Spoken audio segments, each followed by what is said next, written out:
नमस्कार दोस्तों, आप देख रहे हैं क्रिएटिविजन न्यूज का एक्सप्लेनर और आपके साथ मैं हूं शबाब। उत्तर प्रदेश में बड़ी सियासी हलचलें हैं और इन सियासी हलचलों का वास्ता दिल्ली से है।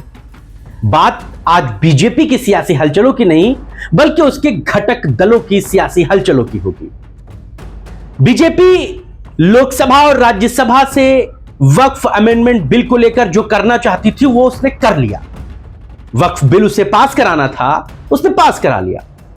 बीजेपी मुसलमानों का वोट नहीं चाहती है, यह बात खुलकर बीजेपी के नेता एक बार नहीं कई बार कहते रहे हैं और मंचों पर यह बातें उत्तर प्रदेश के मुख्यमंत्री भी कई बार छुपे लफ्जों में दोहरा चुके हैं और कह चुके हैं। और बीजेपी के कई सांसद तो यह बात खुलकर कहते हैं कि हमें मुसलमानों के वोटों की जरूरत नहीं, लिहाजा मुसलमान के मुद्दों पर, मुस्लिम इश्यूज पर वो कोई भी बहुत ज्यादा दखल नहीं रखते या बहुत ज्यादा उनकी उस पर दिलचस्पी नहीं होती। यही बात वक्फ बोर्ड के बिल में अमेंडमेंट को लेकर के थी।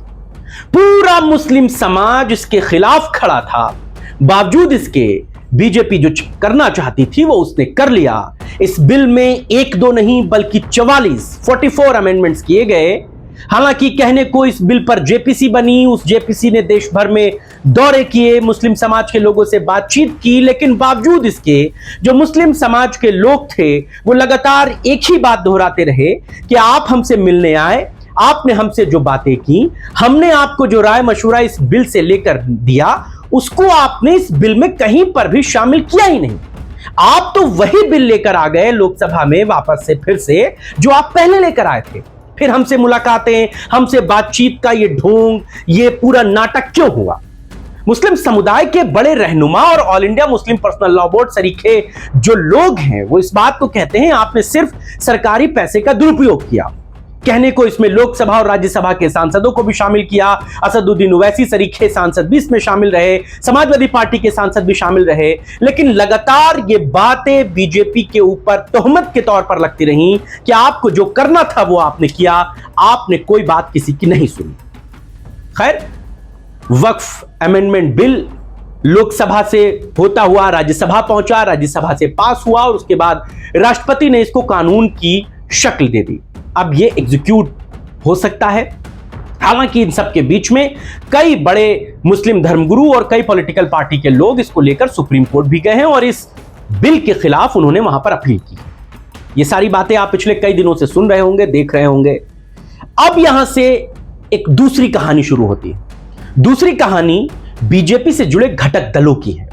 ये वो घटक दल हैं जो बीजेपी की तरह हार्डकोर हिंदुत्व के एजेंडे पर पॉलिटिक्स नहीं करते। भाई बीजेपी, मैं बार बार ये बात कह रहा हूं कि बीजेपी को जो करना था वो कर गई क्योंकि उसे मुसलमान वोटों की जरूरत नहीं है। वो हार्डकोर हिंदुत्व के एजेंडे पर पॉलिटिकली लाइन पर चल रही है और उसी लाइन पर उसकी राजनीति चल रही है, खासकर उत्तर प्रदेश, मध्य प्रदेश, उत्तराखंड जैसे सरीखे राज्यों में, जहां पर बहुत ज्यादा उसे इस बात से फर्क नहीं पड़ता कि मुसलमान उसके बारे में क्या सोच रहा। लेकिन जो दूसरी उसकी गठबंधन की पार्टियां हैं जिन्होंने केंद्र में बीजेपी को इस बिल पर सपोर्ट किया है, फिर चाहे वो बिहार में जनता दल यूनाइटेड यानी कि नीतीश कुमार की पार्टी हो, जदयू हो, या फिर चिराग पासवान की लोजपा हो, या फिर चंद्रबाबू नायडू की पार्टी हो, या फिर उत्तर प्रदेश की सरीखी पार्टियां जिनमें अनुप्रिया पटेल, जयंत चौधरी, ओम प्रकाश राजभर, संजय निषाद है।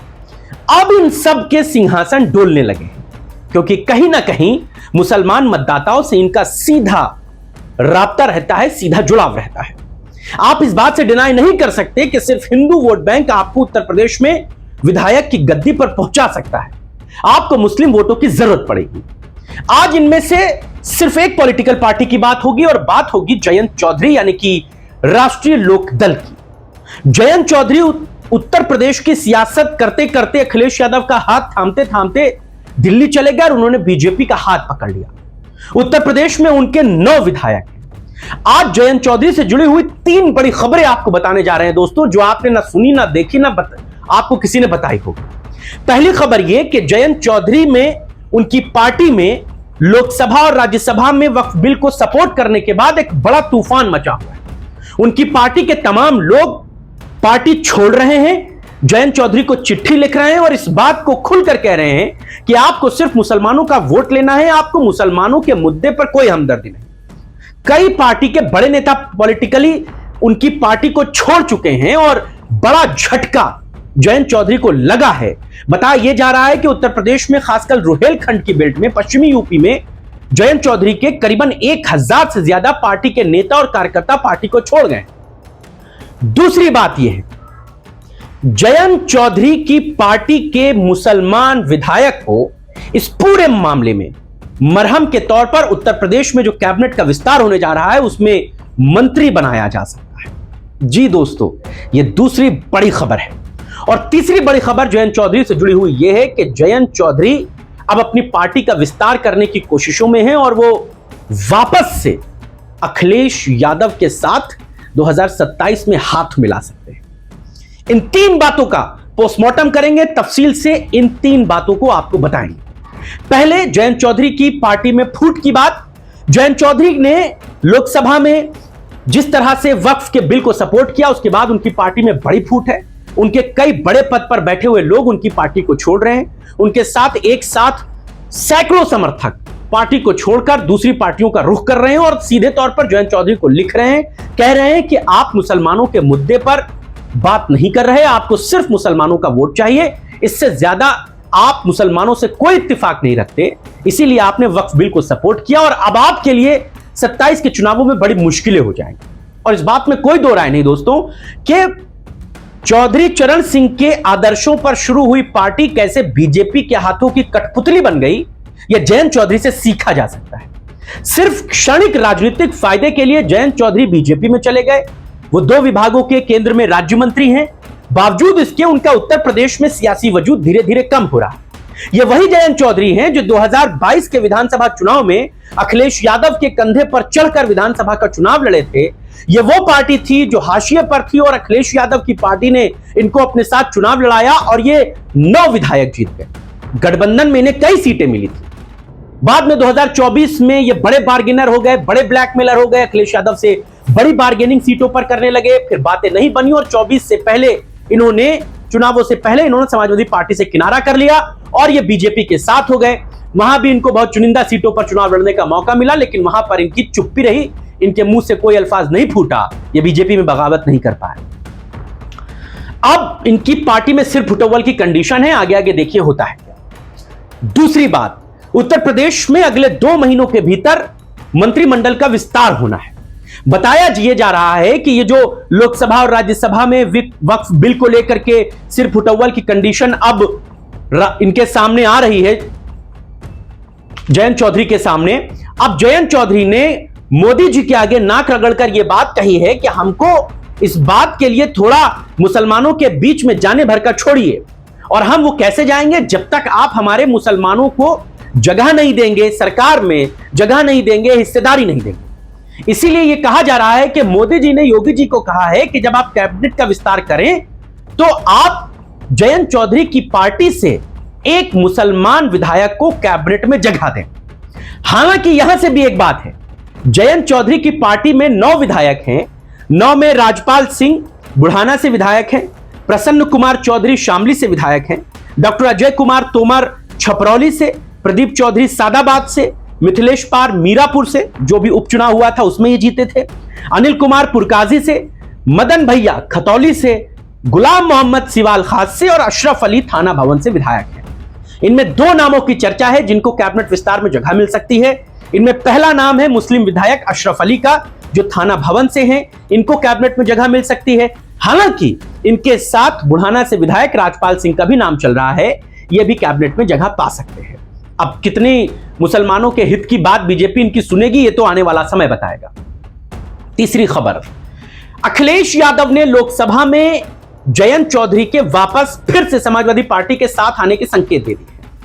वो क्लिप मैं आपको सुनवा देता हूं क्योंकि उसे सुनवाना बड़ा जरूरी है और फिर उसके बाद हम आगे की चर्चा करेंगे। पहले अखिलेश यादव का वो बयान सुन लीजिए। मैं अंत में कहना चाहता हूं कि अभी तो आपने साथी संभाल लिए हैं, एक साथी तो मुझे दिखाई नहीं दे रहा है,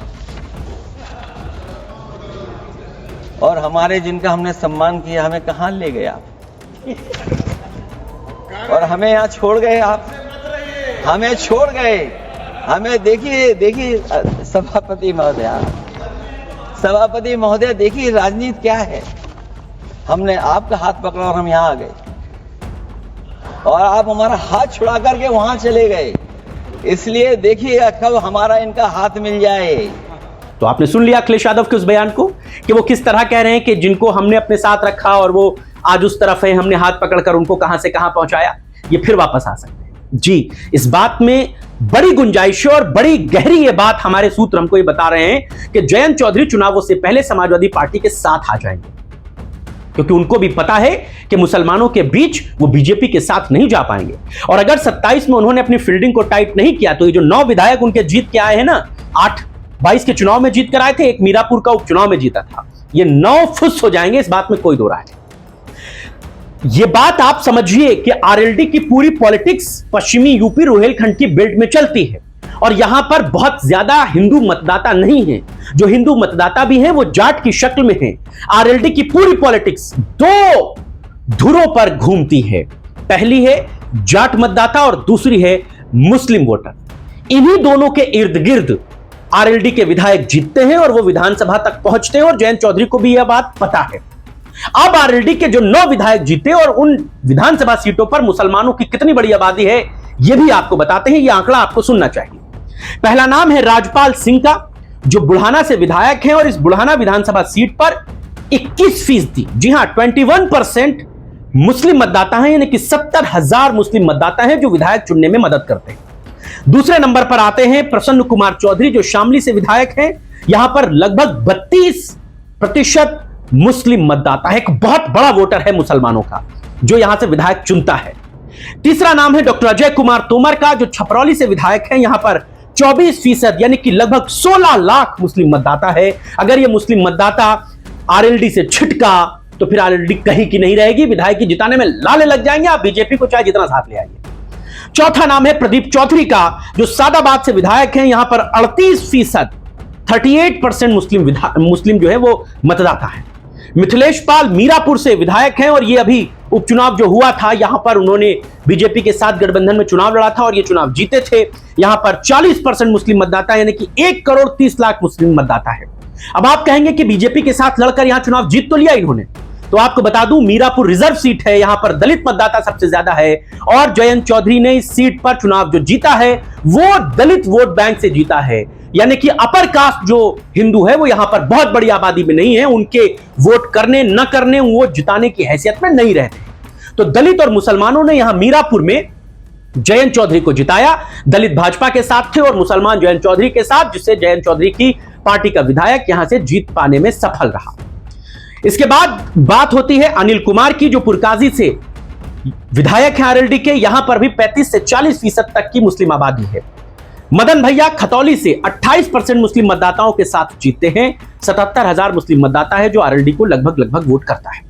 इसके बाद गुलाम मोहम्मद सिवाल खास से विधायक हैं आरएलडी के। ये 30 से 35% मुस्लिम मतदाताओं के बल पर जीत कर आते हैं। और फिर अशरफ अली जो थाना भवन से विधायक हैं, यहां पर लगभग 30% मुस्लिम आबादी है। 93,000 मतदाता हैं मुसलमान।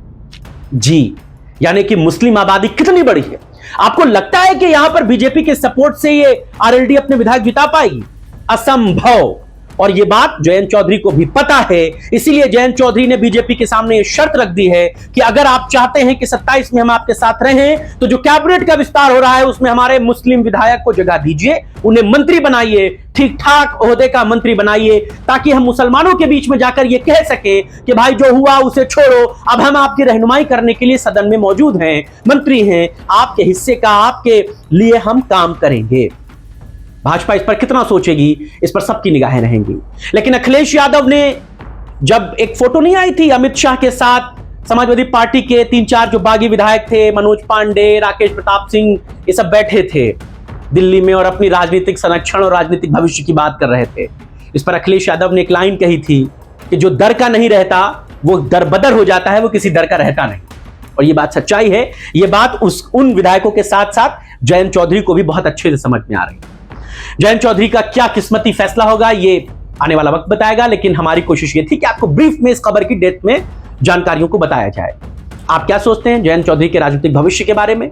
आप क्या सोचते हैं ये जो वक्फ अमेंडमेंट बिल हुआ है इस पर राजनीतिक क्या प्रभाव जयंत चौधरी पर पड़ेगा, उनकी पॉलिटिकल पार्टी पर पड़ेगा? हमें जरूर बताइएगा। आज की चर्चा में इतना ही, इजाजत दीजिए, नमस्कार।